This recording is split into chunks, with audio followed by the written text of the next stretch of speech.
बंदा हमें कहता है कि I want to go to the abroad, तो क्या रीज़न है इसकी? क्या सोशल मीडिया का इन्फ्लुएंस इस तरीके से हो चुका है, या जो सोसाइटी है इसकी वजह से, या अपॉर्चुनिटीज़ हमारी कंट्री में नहीं है? क्या रीज़न है इसका? It's basically a mix of many things. Social media भी इसी तरह आपको सक्सेसेस दिखाता है। इतने लोग यहाँ चले गए, इतने लोगों के वीज़े लग गए, इतने लोग जाके सेटल हो गए, बट वो ये नहीं दिखाता कि कितने लोग फेल हुए,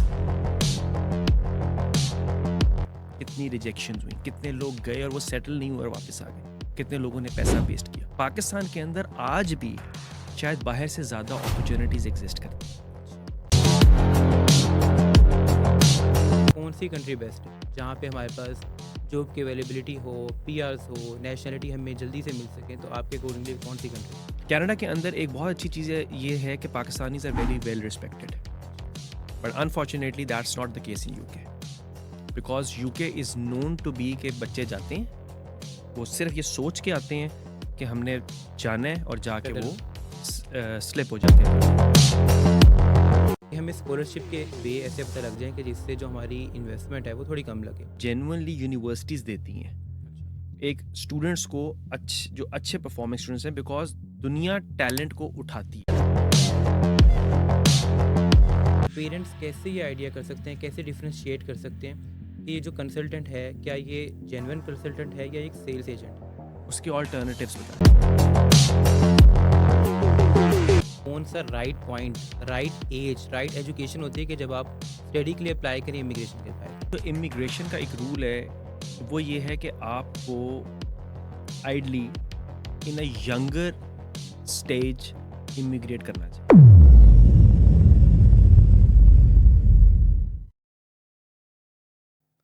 अस्सलाम वालेकुम, this is Mohammad Subhan Javed, an educationist and mentor. आप देख रहे हैं Subhan Javed talks. Welcome to another episode, जहां पर हम बात करते हैं यूथ के रियल इश्यूज़ पर, रियल डिसीजंस पर और डायरेक्शन पर। आज हमारे साथ जो गेस्ट मौजूद हैं वो सिर्फ गेस्ट नहीं हैं, बल्कि एक ऐसी पर्सनैलिटी हैं जिन्होंने टेक्नोलॉजी, बिजनेस और इमिग्रेशन जैसे कॉम्प्लेक्स एरियाज़ में प्रैक्टिकली काम किया। ये एक ऐसी शख्सियत हैं जो अब्रॉड प्लानिंग को सिर्फ वीज़ा प्रोसेस नहीं समझते, बल्कि उसे एक रियल लाइफ आउटकम्स के हवाले से देखते हैं। मैं बात कर रहा हूँ सर उस्मान की। सर उस्मान ने ना सिर्फ फाइनटेक और टेक्नोलॉजी की फील्ड में काम किया, बल्कि इमिग्रेशन की फील्ड में भी क्लोजली एसोसिएटेड हैं। मल्टीपल ऑप्शन होने के बावजूद पाकिस्तान वापस आए, और ये इनकी स्टोरी को और ज़्यादा इंटरेस्टिंग बना देता है। आज के पॉडकास्ट में हम बात करेंगे यूथ के अब्रोड के हवाले से, कि स्टडी या इमिग्रेशन के लिए अप्लाई करते हुए हमें किन चीज़ों का ख्याल रखना चाहिए। लाखों की इन्वेस्टमेंट करने से पहले यूथ और पेरेंट्स का माइंडसेट क्या होना चाहिए। इसके साथ साथ हम ये भी बात करेंगे कि रॉन्ग कंसल्टेंट से कैसे बचा जा सकता है। अब्रोड अप्लाई करने के बाद हमारा माइंडसेट किस तरह एक्सपैंड करता है। और लास्ट में हम इस चीज़ को भी देखेंगे कि पाकिस्तान वापस आना फेलियर नहीं है। सर उस्मान, वेलकम टू सुभान Javed talks and thank you so much for joining us. My pleasure. I am really honoured कि आज आप हमारे साथ मौजूद हैं, और मेरे लिए बहुत ही खुशी की बात है कि आज आप अपना एक्सपीरियंस, अपना जर्नी हमारे साथ शेयर करेंगे। Thank you for having me. Sir Usman, सबसे पहले तो मैं आपके बैकग्राउंड से स्टार्ट करना चाहूँगा कि आपने फाइनटेक और टेक्नोलॉजी से लेकर इमिग्रेशन इंडस्ट्री का सफ़र तय किया। तो ये सारा जर्नी आपने कैसे स्टार्ट किया, और इसमें सबसे मेन चीज़ कि इस जर्नी ने आपकी सोच को कैसे शेप किया? Subhan, thank you for having me here. It's a very important question. So basically, I come from a very humble background. So my father was a very self-made person from Faisalabad. He was in a Pakistan Army, retired from there, did his job throughout his career. Okay. Similarly, my mother was a government professional as well into education industry. तो सारी ज़िंदगी हमने अपने parents को basically as a self made person struggle करते देखा। अच्छा। सो मेरे अंदर हमेशा से एंटरप्रेन्योरशिप का जो है काफ़ी ज़्यादा जुनून था कि अच्छा। मुझे जो है कुछ ना कुछ अपना करना है। But like any other youth, जिस तरह स्पेशली जब आप अपनी टीन एज पे जाते हैं, सो आपके लिए काफ़ी स्ट्रगल चैलेंजेस शुरू हो जाते हैं इन टर्म्स ऑफ बाहर की अट्रैक्शन और वर्सेस एजुकेशन, आपने किस चीज़ को ऑप्ट करना है। एग्जैक्टली। सो कोशिश की अपने आप को ट्रैक पर रखें और किसी हद तक काफ़ी ज़्यादा कामयाब भी हुए। अच्छा। बट मेनली जो इस जर्नी का आगाज़ है वो शुरू हुआ when I did my bachelors here in Pakistan and I went abroad for my honours degree. Okay. और वो जो एक स्टेप था पाकिस्तान से बाहर एज अ बैचलर स्टूडेंट जाना, that actually reshaped my all thinking and exposure and vision के। और स्पेशली जिस टाइम पे मैं गया, it is like 20 years back in 2005, जिस वक्त बहुत कम लोग जाते थे। अच्छा। तो उस टाइम पे जब जाके देखा कि दुनिया में लोग किस तरह मूव करते हैं, उनकी प्रायोरिटीज़ क्या हैं, उनकी उनकी वैल्यूज़ क्या हैं, सो उस चीज़ ने एक्चुअली जो थॉट प्रोसेस था उसको और ज़्यादा शेप अप किया। हम्म, और वहाँ से बस मेरे जर्नी का बेसिकली आगाज़ हुआ। ठीक है। अच्छा सर उस्मान, आप किस एज में गए थे वहाँ पे? मैं गया था जी 22 years। 22 ईयर्स। जी बिल्कुल। ठीक है। अच्छा सर उस्मान, आज अगर हम यूथ की बात करें तो हम यूथ को देखते हैं, जिससे भी हम पूछें क्वेश्चन कि आपके फ्यूचर गोल्स क्या हैं, तो हमें एक ही सवाल बार बार मिलता है, एक ही सोच, एक ही माइंडसेट। वो कहते हैं कि मैंने अब्रॉड जाना है। जी। हर दूसरा बंदा हमें कहता है कि I want to go to the abroad. तो क्या रीज़न है इसकी? क्या सोशल मीडिया का इन्फ्लुएंस इस तरीके से हो चुका है, या जो सोसाइटी है उसकी वजह से, या अपॉर्चुनिटीज़ हमारी कंट्री में नहीं है? क्या रीज़न है इसकी? देखिए Subhan, it's basically a mix of many things. Hmm, so सबसे बड़ी जो चीज़ लैक करती है, और वो सिर्फ यूथ नहीं, वो ओवरऑल सोसाइटी में करती है, बिल्कुल। That is a lack of vision. Hmm, they don't have a clarity कि उनका लॉन्ग टर्म ऑब्जेक्टिव क्या है, where hmm, do they see them in the next 5 years, 10 years। It is just like you are going on an interview to any organisation. तो सबसे बीच में जो एक common question है, जो भी एक एचआर या आपका जो इंटरव्यूअर है वो लेता है कि where do you see yourself in the next 10 years। Exactly, बिल्कुल ऐसे ही। And many people they don't know the answer. Hmm, the most common answer is I see myself as a senior manager और a director. Hmm, so that is the max limit of their vision. बिल्कुल।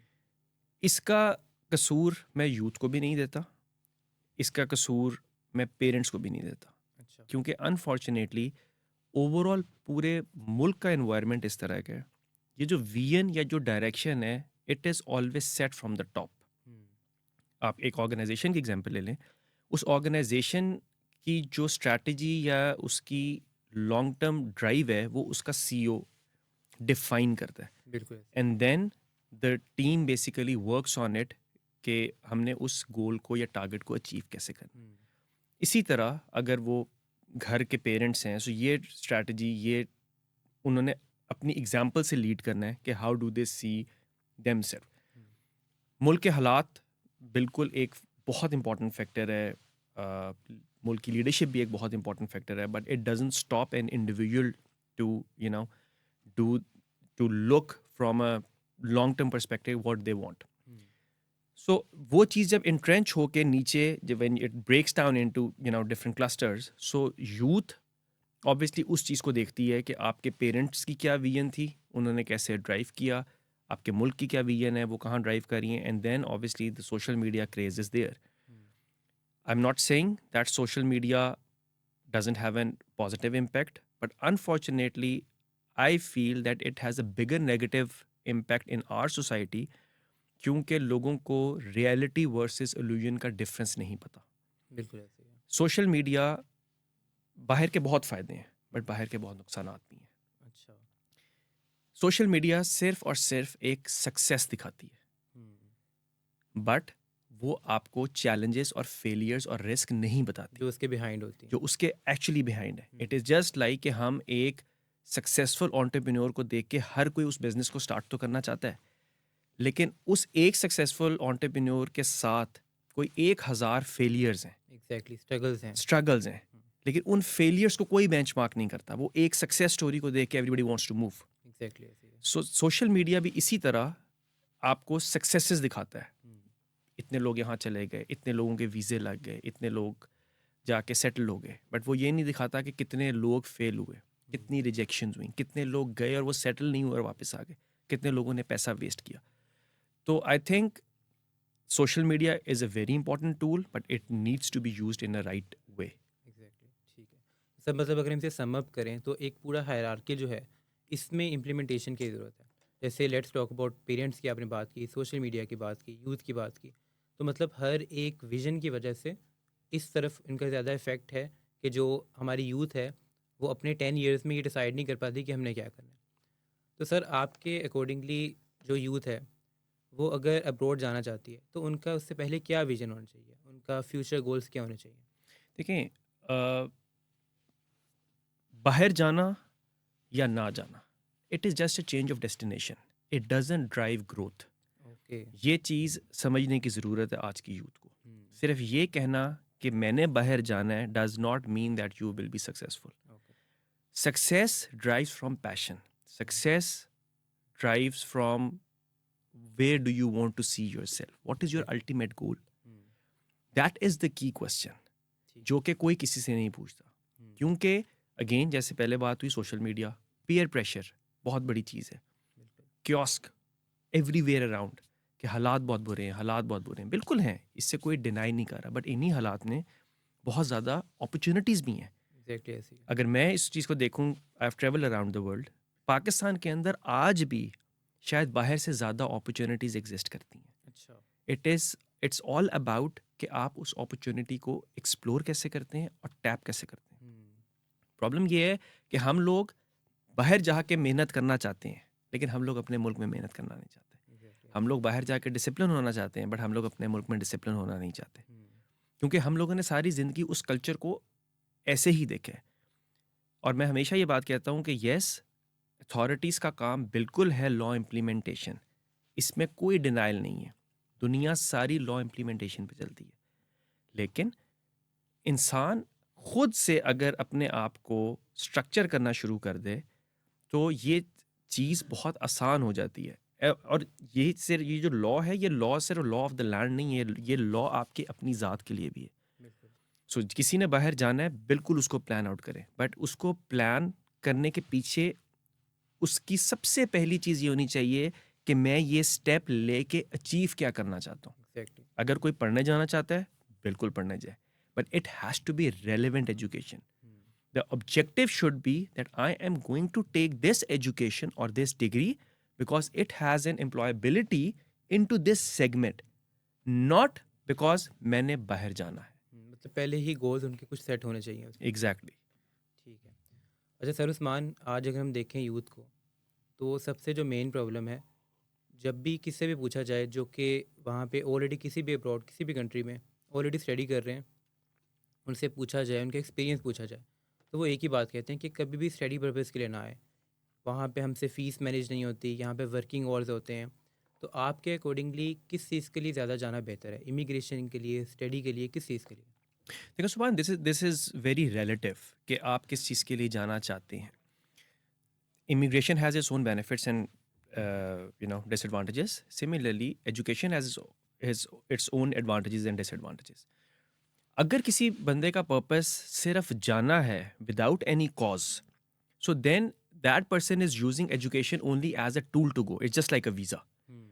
सो again जैसे मैंने पहले कहा कि मुल्क बदलने का मतलब ये नहीं है कि आपकी वहाँ पे सक्सेस क्रिएट हो जाएगी। आप जाएंगे, आप स्ट्रगल करेंगे, आप लेबर की जॉब्स करेंगे, लेकिन आप कुछ अचीव नहीं करेंगे। ठीक है। सो आई थिंक जो गोल है वो ये होना चाहिए कि अगर किसी ने बाहर जाना है, इमिग्रेशन पे जाना है, तो उसको अपने आप को उस इमिग्रेशन के क्राइटेरिया के अकॉर्डिंगली एलिजिबल करना चाहिए, कॉम्पिटेंस के थ्रू, अपनी स्किल्स के थ्रू, कि ठीक वो है। जाए और जाके वो अपनी स्किल के ऊपर जाके बाहर काम करे। Hmm. This not only represents that person, that represents our country. Exactly. मैंने मेरी एजुकेशन यूके से थी और अच्छा। मैं कनाडा रहा हूँ 6 साल। I just recently move back. Canada के अंदर एक बहुत अच्छी चीज़ ये है कि Pakistanis are very well respected, अच्छा। But unfortunately that's not the case in UK, hmm. Because UK is known to be के बच्चे जाते हैं, वो सिर्फ ये सोच के आते हैं कि हमने जाना है और जाके सेटल वो होने का। स्लिप हो जाते हैं इधर उधर, हम्म। जिसकी वजह से आपके मुल्क की तो जो बदनामी है सो है, आप अपनी आइडेंटिटी भी उस मुल्क में लूज कर देते हैं, बिल्कुल। And then you still struggle. Hmm. Passport is again just a tool, it will not give you success. So youth को आज ये बात समझने की ज़रूरत है कि आपको अपने विजन को क्लियर करना है, ना कि डेस्टिनेशन को। ठीक है। तो सर ये काफ़ी इंस्पायरिंग आपका मैसेज था यूथ के लिए, कि जो कि हमें से मोस्टली कहते हैं कि किस चीज़ के लिए जाएं। तो यहाँ पे एक बहुत ही इंपॉर्टेंट मैसेज है कि उनका विजन है क्लियर होना चाहिए कि किसी चीज़ के लिए भी अप्लाई कर रहे हैं, they have to be like check their skills कि उनको स्किल से अपनी कोई भी एफर्ट करनी है। बिल्कुल। अच्छा सर उस्मान, इसी क्वेश्चन से रिलेट करते हुए अगर हम ये पूछें, बहुत सी जो यूथ है वो ये क्वेश्चन करती है कि कौन सी कंट्री बेस्ट है जहाँ पे हमारे पास जॉब की अवेलेबिलिटी हो, पीआरस हो, नेशनलिटी हमें जल्दी से मिल सकें, तो आपके अकॉर्डिंगली कौन सी कंट्रीज है? देखें, कोई कंट्री भी बेस्ट या वर्स्ट नहीं होता। अच्छा। हर मुल्क के अपने फ़ायदे हैं, अपने नुकसानात हैं। ठीक है। Again I will connect the same thing with my previous जो मैं अभी आपको एक्सप्लेन कर रहा था कि जिस मुल्क में जाना है वो डिफाइन करेगा कि उस बंदे की स्किल क्या और उसका एंड ऑब्जेक्टिव क्या।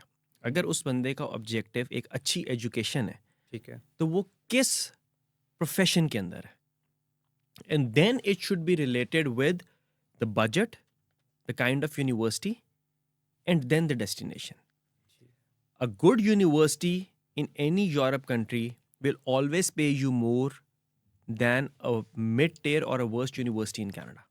Maybe Canada is a very good country to stay for immigrants, to for other things. But Europe की अगर अच्छी यूनिवर्सिटी है, सो एजुकेशन परस्पेक्टिव से वो आपको कल को कनाडा ले जाएगी. अच्छा। लेकिन कनाडा की बुरी यूनिवर्सिटी आपको कनाडा के अंदर भी सक्सेस नहीं देगी. सो हर चीज़ ड्राइव होनी चाहिए कि आपका अल्टीमेट ऑब्जेक्टिव क्या है. बिल्कुल। सो कंट्री कोई भी हो सकता है. वो कहते हैं कि degrees will change, countries will change, but skill will last forever. बिल्कुल। So that is the thing. So skill will always stay there. ठीक है, तो इसका मतलब है कि कंट्री मैटर नहीं करती, मेनली आपकी स्किल और आपकी यूनिवर्सिटी जिसमें आप अप्लाई कर रहे हैं, अगर आपने पहले ही गोल्स अपने सेट किए हुए हैं तो उसके अकॉर्डिंगली फिर आपको वो चीज़ मिल सकती है। एग्जैक्टली. अच्छा सर उस्मान, इसी बात को रिलेट करते हुए अगर हम देखें, पेरेंट्स और यूथ का सबसे बड़ा एक मिसकंसेप्शन है, जो पेरेंट्स भी कंसीडर करते हैं कि वो जितनी भी उनके पास इन्वेस्टमेंट है वो किसी ना किसी तरीके से लगा के अपने बच्चे को किसी भी कंट्री में एंटर करवा दें। यूथ का भी ये सबसे मिसकंसेप्शन है, मिसअंडरस्टैंडिंग है। वो ये समझते हैं बस एक बार हम किसी कंट्री में एंटर हो जाएं, if there is any country, और उसके बाद सक्सेस हमारे हाथों में। तो आपके अकॉर्डिंगली, क्योंकि वहाँ पे सक्सेस मिस फाइनेंशियल के अलावा कौन सी ऐसी स्ट्रगल्स हैं जिनको पहले नहीं देखा जाता, वो कौन सी सक्सेस है? देखिए, सबसे पहले तो मैं आपके इस पॉइंट को टच करूंगा कि पेरेंट्स या यूथ अपना सारा कुछ बेच के अपनी एसेट्स, अपनी savings, they spend it just to go abroad. Exactly ऐसी है। This money should be seen as an investment, not just to chase the dreams कि मैंने बाहर चले जाना है.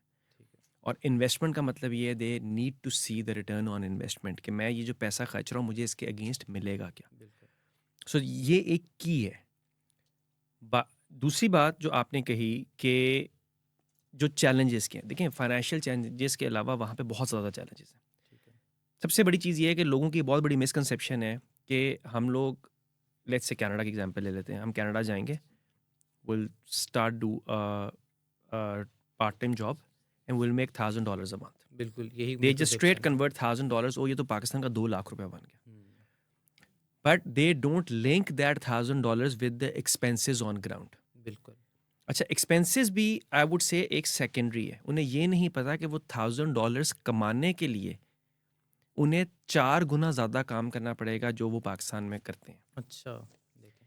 सो ये एक बहुत बड़ी मिसकंसेप्शन है कि अगर कोई ये समझता है कि वो वहाँ पे लैंड करेगा और उसके लिए डॉलर्स दरख्तों पे लगे हुए हैं. सो ऐसा बिल्कुल नहीं है. इट डिमांड्स 3 और 4 times of hard work. It demands आपका आपको अपने कंफर्ट जोन से बाहर निकलना पड़ेगा. आपको आप वहाँ पे आपको लोनलीनेस बहुत हिट करती है, जो लोगों को ये बात समझ नहीं आती. सो आइडेंटिटी इशू एक बहुत बड़ा बन जाता है आपका वहाँ पे जाके, because end of the day आप जिस मुल्क में मर्जी चले जाएं, you are not the resident there, you are not originated from there. Exactly.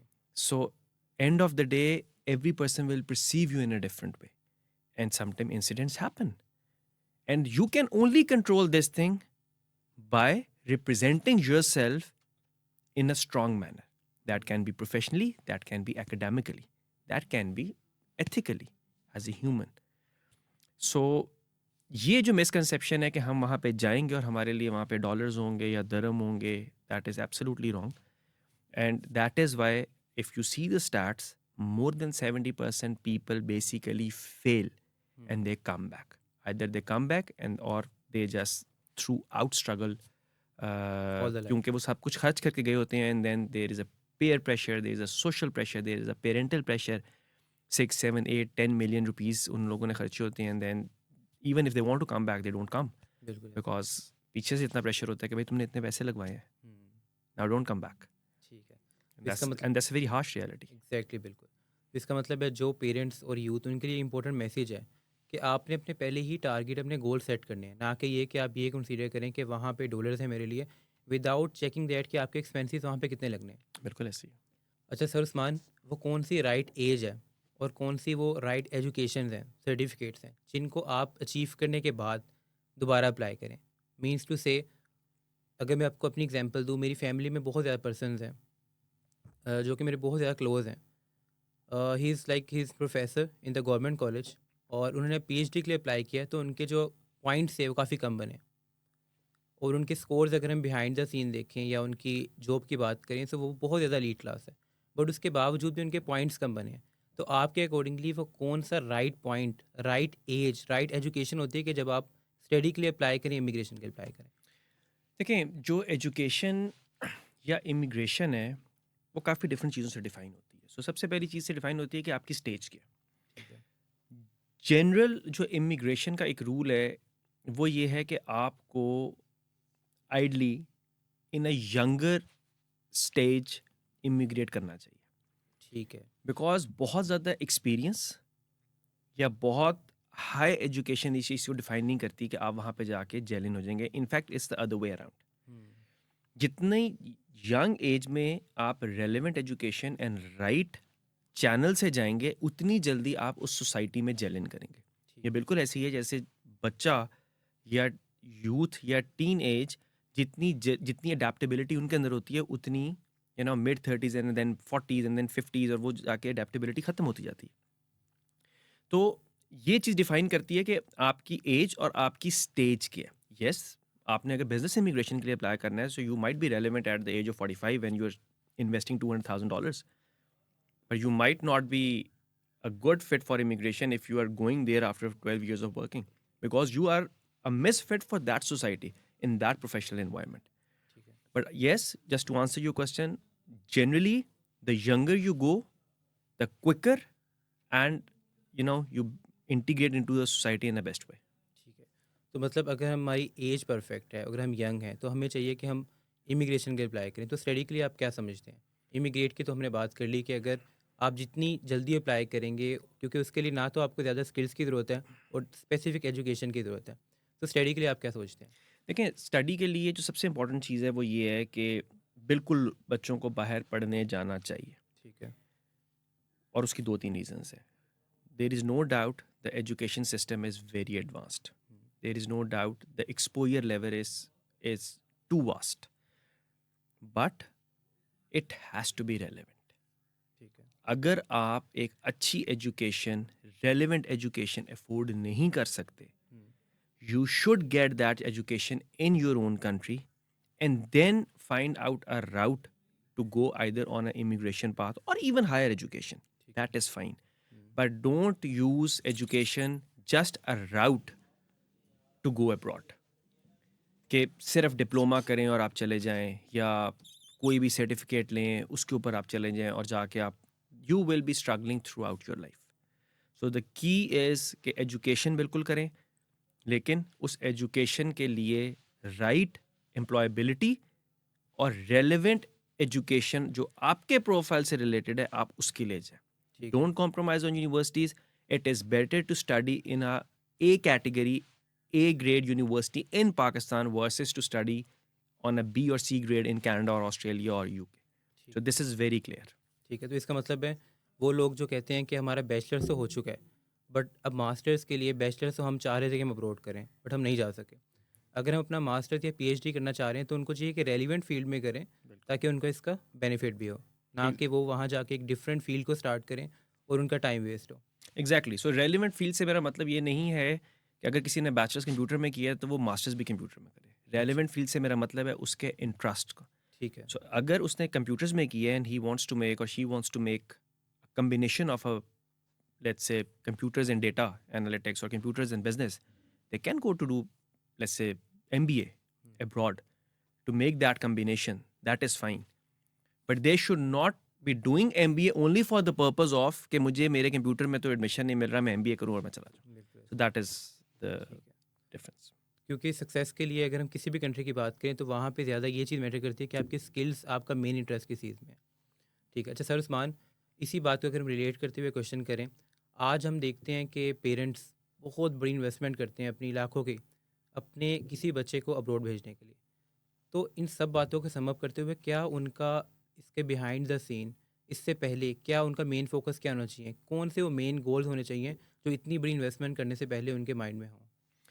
देखिए, सबसे पहली चीज़ तो ये है कि अगेन वही ये बात वहीं पे आ जाएगी कि जब वो ये इन्वेस्टमेंट अपने बच्चों के ऊपर कर रहे हैं तो उन वो उससे अचीव क्या करना चाहते हैं. बिल्कुल. अगर तो वो अचीव करना चाहते हैं कि उनका बच्चा उसी अपने एजुकेशन में एक्सेल करके डिग्री लेके अपने रेलिवेंट जॉब करे तो वो ज़रूर करना चाहिए. ठीक है. सो एक तो एलिमेंट ये है.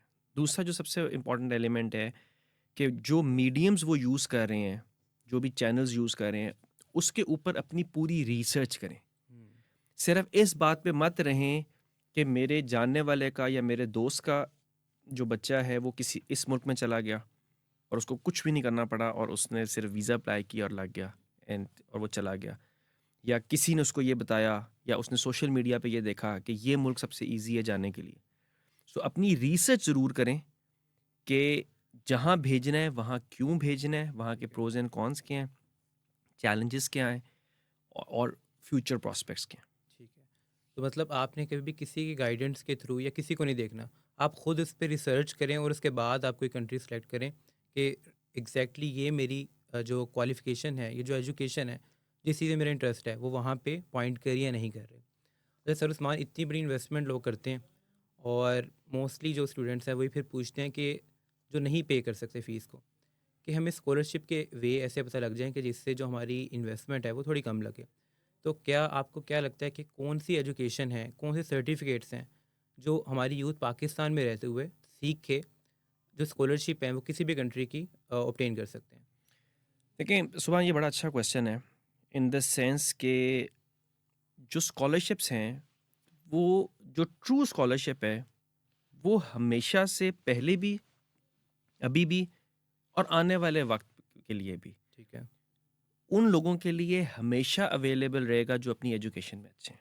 अच्छा. So high grades will always value and they will get the scholarships. ठीक है. अब इसमें भी एक बड़ी ज़बरदस्त मिथ है. सो एक स्कॉलरशिप होता है जो जेन्युइनली यूनिवर्सिटीज़ देती हैं अच्छा. एक स्टूडेंट्स को, जो अच्छे परफॉर्मिंग स्टूडेंट्स हैं, बिकॉज दुनिया टैलेंट को उठाती है. उन्हें बिल्कुल. दुनिया में जहाँ पे भी नज़र आए वो ये नहीं देखते कि ये बच्चा पाकिस्तान से है, ये बांग्लादेश से है, ये इंडिया से है या ये अफ्रीका से. अच्छा. They need the talent and they invest on that talent. ठीक है. दूसरी जो एक एक मार्केट में एक मिथ है कि बहुत सी जो बाहर भी टीयर 2 टीयर 3 यूनिवर्सिटीज़ हैं वो एक स्कॉलरशिप के नाम के ऊपर असल में उनका मार्केटिंग बजट होता है. हम्म, सो वो 5%, 10%, 15% ऑफ द फी एक इनिशियल एक कैच क्रिएट करने के लिए, एक अट्रैक्शन क्रिएट करने के लिए कंसल्टेंट्स के थ्रू ऑफर करते हैं. सो इफ़ इंग्लैंड की फ़ी ऐसे £10,000 है तो वो कंसल्टेंट कहेगा जी आपको £2,000 का स्कॉलरशिप मिल रहा है. इतना डिफरेंस इसमें. But actually this is not a scholarship, this is a marketing budget with the foreign universities जो कि पुश होता है एज अ स्कॉलरशिप. ठीक है. क्योंकि हमें ये चीज़ भी अंडरस्टैंड करनी चाहिए कि इंटरनेशनल स्टूडेंट्स बहुत से वेस्टर्न मुल्कों का one of the most revenue generating revenues में से एक है, गवर्नमेंट के एंड इंस्टीट्यूशंस के. अच्छा. तो की फोकस अपनी पढ़ाई पे, अपने रिजल्ट्स पे, और अगर आप रिजल्ट अचीव करेंगे generally regardless of the university, so you will get the scholarship on merit. ठीक है. अच्छा सर उस्मान, ये तो बात हो गई उनकी जो कि बहुत ज़्यादा एक सीट है हर ग्रेड्स के लिहाज से. बट अगर हम यूथ की बात करें तो मोस्टली ये कहते हैं कि हम अच्छे ग्रेड्स नहीं ले सके. तो उनके हवाले से कौन सी स्कॉलरशिप्स हैं या कौन से सर्टिफिकेट्स हैं कि अगर वो अपनी अगर एजुकेशन में इतना वेल परफॉर्म नहीं कर सके, ग्रेड्स को अचीव नहीं कर सके, तो फिर वो कौन से सर्टिफिकेट्स हैं या कौन सी चीज़ें हैं जिनको जो नॉर्मल स्टूडेंट है जो कि इतना ज़्यादा वेल परफॉर्मर नहीं है, वो कैसे स्कॉलरशिप को अटेन कर सकता है? देखिए, ऐसे स्टूडेंट्स के लिए I be very honest, it it might be a harsh reality, but scholarships exist नहीं करते। ओके। अगर कोई भी ये कहेगा कि ऐसे लोगों के लिए स्कॉलरशिप्स एग्जिस्ट करती हैं, तो I would highly doubt and I would strongly believe it's a scam. ठीक है। हाउएवर, यस, हर बंदा स्कॉलरशिप, हर बंदा हाई ग्रेड्स अचीव नहीं कर सकता, बट हर बंदा अपनी कोई ना कोई स्किल डेवलप कर सकता है। बिल्कुल। हमें इस माइंडसेट से बाहर निकलना चाहिए कि सिर्फ जो अच्छी जॉब है वो एक कॉर्पोरेट जॉब ही होती है। ठीक है। अगर कोई बंदा अच्छे ग्रेड्स नहीं कर सका, वो अपनी स्किल डेवलप कर ले, वो अपनी इलेक्ट्रिक फील्ड में स्किल डेवलप कर ले, लाइक इलेक्ट्रिशियन, वो अपनी प्लम्बिंग साइड पे कर ले, वो एज अ वुड साइड पे, कारपेंटर साइड पे कर ले। By the way, these are the most highest paying jobs in the Western world. अच्छा। I mean, these people make 3 or 4 times the money that a white collar person makes. Okay. So that is the thing कि वहाँ पे आप अपनी वो skill develop करें और ज़रूर आप अपनी उस स्किल पे जाके काम करें। एटलीस्ट यू नो कि यू आप अपनी एम्प्लॉयबिलिटी को क्रिएट करके उस मुल्क में जा रहे हैं। ठीक है। सो कोई भी टेक्निकल स्किल डेवलप करें, बट स्किल करें पहले और उसके बाद जाएं, otherwise again you will be struggling. ठीक है। तो सर उस्मान, अगले 10 सालों में आपको कौन सा लगता है कि कौन सी ऐसी 10 स्किल्स हैं जो कि ग्लोबली मैटर करेंगी, चाहे आप किसी भी कंट्री में हो? देखिए सुभान, आई थिंक 10 तो आइडेंटिफाई करना मुश्किल होगा, बट जो की स्किल्स हैं, अदर देन एजुकेशन के अलावा, yes, one has to be technologically aware about कि चेंजेस क्या आ रही हैं। So you need to be updated with the technology change. ठीक है। उससे जो ज़्यादा 2-3 इंपॉर्टेंट चीज़ें हैं, क्योंकि टेक्नोलॉजी अगेन एक थोड़ा सा फंक्शनल एस्पेक्ट आ जाता है। देखिए, आज की यूथ को बहुत ज़्यादा काम करने की ज़रूरत है अपनी कम्युनिकेशन स्किल्स पे, बिल्कुल। बिकॉज आज की जो यूथ है वो अपनी कम्युनिकेशन स्किल्स पे बहुत लैग करती है। They can not have a 2 minutes communication with any unknown person, exactly, बिल्कुल, ये बहुत ज़्यादा मेन है। Because they are this this this generation is the generation of gadgets. Exactly. और ये जो शॉर्ट्स हैं और यूट्यूब की एंड इंस्टा की and XYZ, this is actually more dangerous in terms of कि उनका अटेंशन स्पैन कम से कम, which is actually resulting in to their patience level as well. ठीक है। So communication is the key.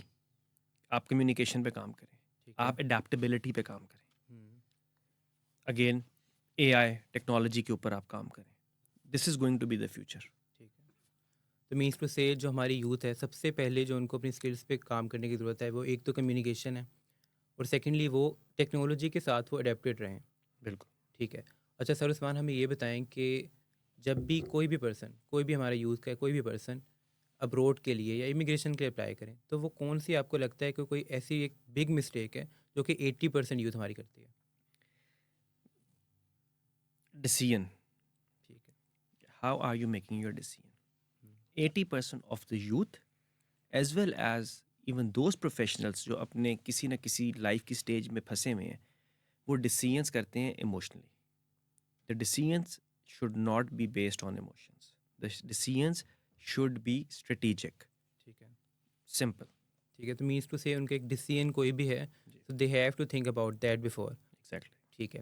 अच्छा सर उस्मान, हमें आप ये बताएं कि अगर मैं पाकिस्तानी यूथ को देखता हूँ, तो जो उनका मेन पर्पज़ अब रह चुका है, वो सिर्फ ये है कि पैसे कमाना, टू अर्न द मनी। और मैं अपने अगर फ्रेंड सर्कल में देखूँ या उन लोगों को देखूँ, उस यूथ को जो कि अब्रोड जाके या तो वहाँ पे स्टडी कर रहे हैं या वहाँ जाके वापस आ चुके हैं पाकिस्तान, तो उनका जो मेंटल लेवल है, उनकी जो मेंटेलिटी है, वो काफ़ी डिफरेंट हो चुकी है।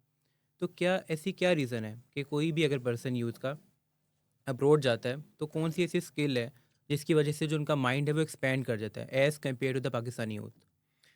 सुबह बाहर जो सबसे बड़ी चीज़ है वो आपकी ये है कि आपको वो ग्राउंड रियलिटी के साथ कनेक्ट करती है। आपको अपनी सेल्फ आइडेंटिटी का पता लगता है। आपको पता लगता है कि जो मेरी मेहनत है, जो मेरा हार्ड वर्क है, दैट पेज मी। वहाँ पे कोई बंदा किसी की गाड़ी, किसी का फ़ोन देख के एक्साइट नहीं होता। ठीक है। वहाँ पे हर बंदा, बिकॉज सिस्टम इज़ देयर, वहाँ पे कोई रेस नहीं है। एवरी वन, इवन अगर कोई वहाँ पे बहुत सीनियर ऑफिशियल है, वो सीनियर ऑफिशियल अपने डोमेन के अंदर है।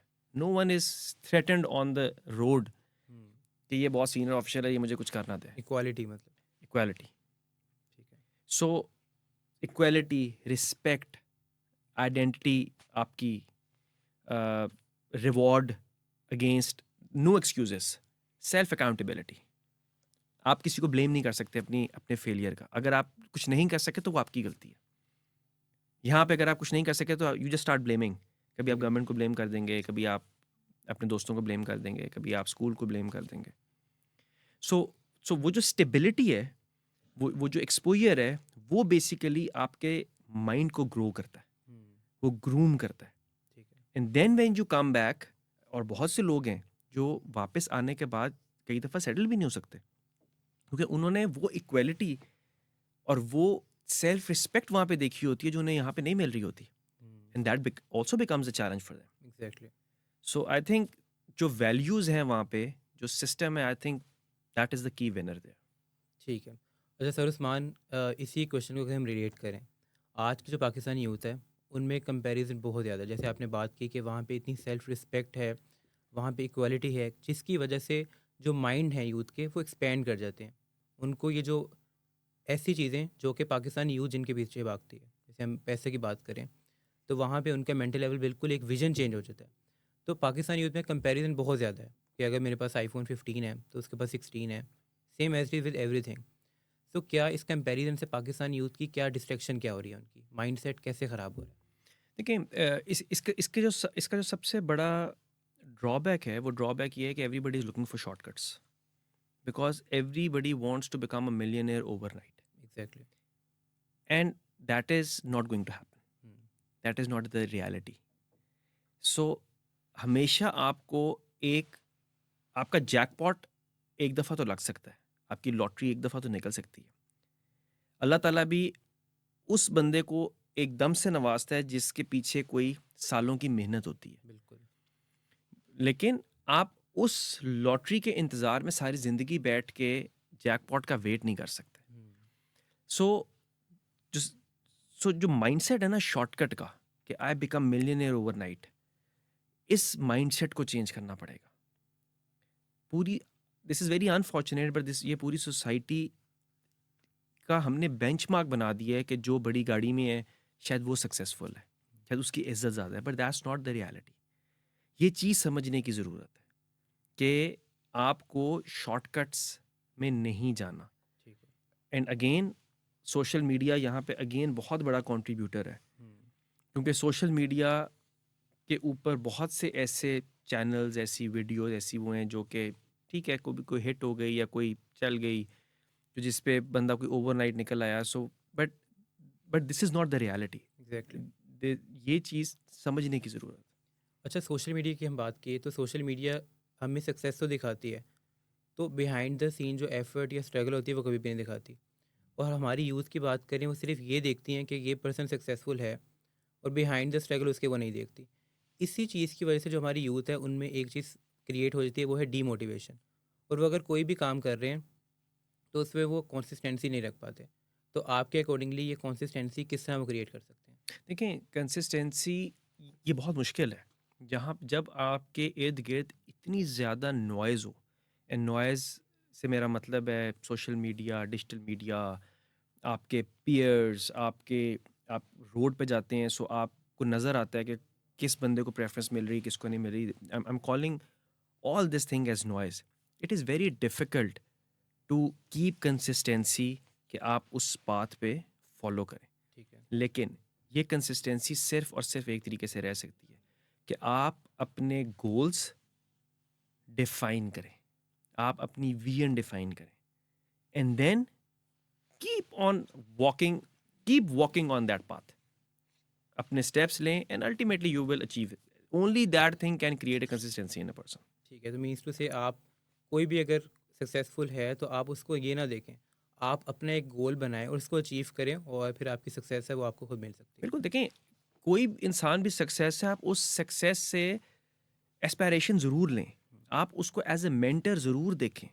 दुनिया के सारे बड़े सीईओज दुनिया की बड़ी बड़ी किताबें पढ़ते हैं, और उसकी रीज़न यही है कि there are always case studies. क्यों होती हैं केस स्टडीज़? इसीलिए होती हैं कि आप उस जर्नी को देखें। लेकिन उस जर्नी के सिर्फ सक्सेस को ना देखें, उस स्ट्रगल को जर्नी के देखें। स्टार्ट से लेके सक्सेस की जो स्ट्रगल है उसको देखें। एग्जैक्टली। अगर हम उस स्ट्रगल को अंडरस्टैंड करेंगे तो फिर वो चीज़ हमारे अंदर पेशेंस और कंसिस्टेंसी पैदा करेगी। ठीक है। अच्छा सर उस्मान, आज जब भी पेरेंट्स और यूथ जो सबसे एक डिफ़िकल्टी फेस करते हैं whenever they are applying for abroad study purpose के लिए, इमिग्रेशन के लिए, तो वो ये है कि कंसल्टेंसी का उनको बहुत इशू होता है। इवन वो मेरे कज़न्स जो कि अब्रॉड में सेटल हो चुके हैं, when I ask any question from them, so मुझे वो यही चीज़ कहते हैं कि so you have to be careful from the consultants. तो पेरेंट्स कैसे ये आइडिया कर सकते हैं, कैसे डिफ्रेंशिएट कर सकते हैं कि ये जो कंसल्टेंट है, क्या ये जेन्युइन कंसल्टेंट है या एक सेल्स एजेंट है? It's a very good question, and I think this is one thing which actually led me to come into this domain as well. Okay. But I'll try to explain it in very simple words. देखें, जो genuine consultant होगा ना, वो consultant आपको जिस भी option की आप बात करेंगे उसके रिस्क बताएगा, ठीक है। उसके ऑल्टरनेटिव्स बताएगा, आपको गारंटीज नहीं देगा, आपको पुश नहीं करेगा, वो आपसे इन राइटिंग चीज़ें करेगा। ठीक है। जो भी कंसल्टेंट आपको अर्जेंसी क्रिएट करेगा कि बस अभी करना है, अदरवाइज ये अपॉर्चुनिटी निकल जाएगी, that is the biggest red flag. ठीक है। आपसे इन राइटिंग चीज़ें नहीं करेगा। सो ये बड़ी जो आपको गारंटीज देगा कि जी 110% आपका वीज़ा लग जाएगा, दुनिया का कोई कंसल्टेंट भी दुनिया के किसी मुल्क की भी गारंटी नहीं दे सकता। ठीक है। सो ये सबसे बड़ी मिथ है। और लोगों के लिए मेरा जो मैसेज है वो इससे भी ज़्यादा है। ये जो कंसल्टेंट्स इस तरह की चीज़ें करते हैं, अनफॉर्चुनेटली हमारे लोग इन्फॉर्मेशन से ज़्यादा, जो ऑथेंटिक इन्फॉर्मेशन है उससे ज़्यादा इन लोगों पे बिलीव करते हैं। So I would advise all parents, students, other professionals जो कहीं पे भी जाना चाहते हैं पढ़ने के लिए, इमिग्रेशन के लिए, विजिट के लिए, please rely on the authentic information, and the most authentic information is उस मुल्क की अपनी इमिग्रेशन की वेबसाइट। रिसर्च करें उस। रिसर्च करें, रिसर्च करें, जब कंसल्टेंट के पास जाएं उससे सवाल करें, उसको जाके मत कहें कि तुम बताओ मैं कहाँ जाऊं या मैंने कहीं भी जाना है कहीं भी भेज दो। That is the thing where you are giving that tool to that person to exploit you. ठीक है। सो अपनी रिसर्च करें। हर आजकल तो इंफॉर्मेशन इज नो चैलेंज, हर इंफॉर्मेशन अवेलेबल है online. So that's the thing. ठीक है। तो सर उस्मान, इससे बहुत ही इंपॉर्टेंट मैसेज मिला यूथ को कि आप बिल्कुल कंसल्टेंट के पास जाएं, लेकिन आप उससे पहले रिसर्च भी करें और ख़ुद उस पर देखें कि क्या अगर मैंने किसी कंट्री में जाना है तो उसके बाद जाके जो आपके क्वेश्चंस क्लियर नहीं हो रहे वो आप जाके कंसल्टेंट से पूछें। बिल्कुल। अच्छा देखिए, कंसल्टेंट का काम बड़ा सिंपल है। कंसल्टेंट का काम है अपने क्लाइंट को सही गाइडेंस देना, उसकी डॉक्यूमेंटेशन को एक प्रोफेशनल और अपने एक्सपीरियंस की बेस पे सही तरह स्ट्रक्चर करके उस चीज़ को प्रोसेस करना, ठीक है। ये उसका काम है। उसका काम गारंटीज देना नहीं है, उसका काम सक्सेस बताना नहीं है, उसका काम एडवाइस किसी हद तक करना ज़रूर है कि अगर आपको नज़र आ रहा है कि ये बच्चे की या इस बंदे की डायरेक्शन सही नहीं है तो आप उसको बिल्कुल एडवाइस करें कि यार आप जो कर रहे हैं आपके लिए बेहतरी यहाँ पे है, and then explain it why it is there. ठीक है। और the client should be asking कि भाई आप क्यों मुझे ये कह रहे हैं, क्या फ़ायदे हैं, क्या नुकसान है। बट ये सबसे इम्पोर्टेंट चीज़ है इसके अंदर कि कंसल्टेंट का जो रोल है वो पता होना चाहिए कंसल्टेंट को भी और उससे ज़्यादा लोगों को जो सर्विस लेने आ रहे हैं। ठीक है। अच्छा सर उस्मान, आप डिफरेंट फॉरेन कंट्रीज़ की अगर हम बात करें तो वहाँ के नेशनल हैं, उसके बाद भी आप पाकिस्तान वापस आए, तो क्या ऐसी रीज़न थी इसके पीछे? यार मेरी सिचुएशन थोड़ी सी डिफरेंट थी, but yes, it is a very well thought decision. मुझे पर्सनली मेरी जो आने की रीज़न थी वो तो मेरे पेरेंट्स थे। अच्छा। So I have got ageing parents, so जो यहाँ पे थे हर साल मेरे पास आते थे, रहते थे, but they never wanted to move permanently. So my core reason was to come for parents, but I truly believe in the potential of Pakistan. मैं 10 साल से मुल्क से बाहर हूँ, डिफरेंट कंट्रीज़ में I been resident there, but I have stayed always connected with Pakistan industry, with the resources we have got great potential. I always tried to pull the talent. अपने साथ मैंने कनेक्टेड रखा है, मैंने कोशिश की है कि वो काम करें, ठीक है। मैं उनको रिप्रेजेंट भी करूं बाहर। अभी भी मेरा आधा काम बाहर ही है, बट मेरी कोशिश हमेशा इस तरह रहती है कि मैं किसी ना किसी तरीके से पाकिस्तान की रिप्रेजेंटेशन को बेहतर करने की कोशिश करूँ। But I truly believe in the potential of Pakistan. There are big gaps, big opportunities. I think it's only you have to tap the right opportunity at the right time. ठीक है। Sir Usman, यही बहुत ज़्यादा inspiring है हमारी youth के लिए, जो आपने अपना मैसेज दिया कि क्या रीज़न थी आप पाकिस्तान वापस आए, पाकिस्तान की आइडेंटिटी को इंक्रीज़ करने के लिए, अपने पेरेंट्स के लिए। अच्छा सर उस्मान, यही चीज़ को अगर हम अपना एक क्वेश्चन देखें, तो बहुत से पाकिस्तानी यूथ हैं जो अब्रोड तो जाते हैं, लेकिन वो ये बात कंसीडर करते हैं कि अगर वो पाकिस्तान वापस आए तो इनका ये सबसे बड़ा फेलियर होगा। तो आप उनके लिए क्या कहना चाहेंगे? देखें, कोई जगह आपकी सक्सेस या फेलियर को डिफाइन नहीं करती। आपका जो इनर है, वो आपका इनर, आपका पैशन, आपकी विजन, वो आपकी सक्सेस और फेलियर को ड्राइव करती है। ठीक है। So believe in yourself, not the place. So I think that is the key thing. ठीक है। तो सर उस्मान, आज के इस पॉडकास्ट से बहुत सी हमारी यूथ के जो कन्फ्यूजन है वो दूर हुई हैं, इमिग्रेशन के हवाले से, स्टडी अब्रोड के हवाले से। तो सर उस्मान, अगर एज़ के आप कंसल्टेंसी का काम भी कर रहे हैं, तो क्या अगर यूथ आपसे अगर कॉन्टैक्ट करना चाहे, जो कि आप सही तरीके से गाइडेंस दें उनको, तो वो कैसे कॉन्टैक्ट कर सकते हैं आपसे? मेरी जी कंपनी है bluethroatimmigration.com। ठीक है। सो आप उसकी वेबसाइट पे जाके वहाँ पे हमारी कॉन्टैक्ट डिटेल्स भी हैं। We have one office in Lahore as well in okay. Phase 8 commercial area में। ठीक सो है। The details are there and they can contact us from there. ठीक है। Sir Usman, thank you so much for joining us, pleasure. और I am really honoured कि आज आप हमारे साथ मौजूद रहे। और मैं ज़रूर फ्यूचर में चाहूँगा कि हम किसी ना किसी और टॉपिक पे ज़रूर यूथ के हवाले से बात करें। आज हमने बहुत सी बातों को क्लियर किया कि स्टडी के हवाले से या इमिग्रेशन के हवाले से अगर हम बाहर अप्लाई कर रहे हैं, तो क्या क्या चीज़ें हैं और क्या क्या कन्फ्यूजन है जो हमारी यूथ फेस करती है, और उनसे किस तरह हमें बचा जा सकता है। तो नाजरीन, ये था आज का हमारा पॉडकास्ट। मिलते हैं नेक्स्ट एपिसोड में, तब तक अपना बहुत ख्याल रखिएगा। पाकिस्तान जिंदाबाद।